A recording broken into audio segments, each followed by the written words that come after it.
Iron Fist is the latest Marvel character jumping from the comics to the screen. He first appeared in 1974's Marvel Premiere number 15 and was created by Roy Thomas and Gil Kane. With a Netflix original show debuting on March 17th, there's some wondering, who the heck is Iron Fist? Don't worry, we've got you covered. Let's begin by making it clear, he does not have an actual Iron Fist. Danny Rand was first seen wearing a green outfit with a yellow mask and slippers. As he fought his way in a tournament, he recalled the events that happened 10 years ago. Danny went on an expedition with his parents and his dad's business partner, Harold Meacham. Danny's dad, Wendell, was searching for the city of Kunlun. Crossing an ice bridge, Danny slipped and caused his mom to fall over the edge with him. They fell in a snowbank below while his father still clung to the bridge. Wendell Rand asked Meacham for help. Unfortunately, Harold stomped on Wendell's hand, causing him to fall to his death. What a jerk. Meacham wanted a company for himself along with Danny's mother. It turned out Harold was secretly in love with her. Heather Rand preferred to die with Danny than live and share a world with Harold.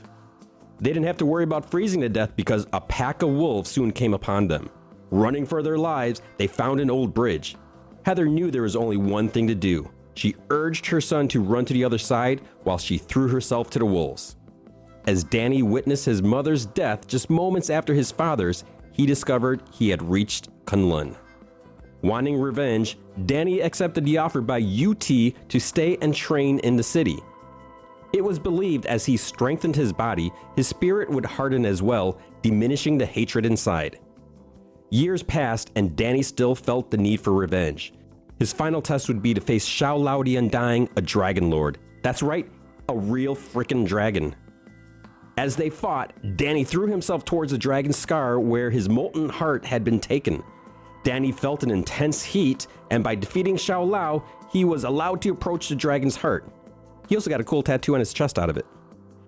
Danny then plunged his hands into the molten essence over and over until his hands began to shine. Back in the present, winning the tournament gave Danny the opportunity to choose between eternal life and death. Rather than stay in the mystical city, he chose to leave since Kunlun existed in another dimension and the earthly realm was only accessible one day out of every 10 years. As he left the city, UT informed him Wendell Rand was his brother. Arriving in New York City, Danny made his way to Meacham Industries. He was ready to face the man who killed his father a decade ago. He was shocked to discover that Meacham was in a wheelchair and was missing his legs. It turned out when he turned his back on Danny and his mother, he got lost and passed out on the 5th day. He was rescued, but woke up to discover his legs had been amputated. Wah, wah. Meacham had been waiting for Danny to return and longed for death. Refusing to grant him his death wish, Danny walked away as Meacham pulled a gun on him. Suddenly, a ninja came out of nowhere and killed Meacham himself. Unfortunately for Danny, Meacham's daughter Joy came in just then and assumed Danny was the killer. Even though Joy was upset, she also seemed kind of calm about it, just vowing revenge instead of actually, mourning her dad's death. So how does the Netflix show compare to the comics? Danny was in Kunlun for 15 years instead of 10. Maybe it's some sort of mystical time inflation. As the Iron Fist, he trained his whole life to fight the threat of the Hand. This is different from the comics, but it's a cool way to tie Danny into the Netflix Marvel universe. Danny and his parents were in a plane crash instead of taking a stroll through the freezing cold mountains. Danny knew and grew up with Joy Meacham and her brother Ward. In the comics, Ward was Joy's uncle and Harold's brother. Danny eventually becomes best buds with Luke Cage in the comics. We'll have to wait and see when their paths cross.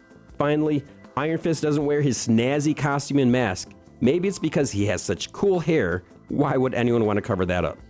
If you want to read more about Iron Fist, pick up the epic collection, The Fury of Iron Fist. You'll want to read the Immortal Iron Fist trades as well. And Iron Fist has a new series hitting the shelves on March 22nd. You should also be sure to hit the like and subscribe button. Thanks for watching, and let me know what you think about Iron Fist and this video.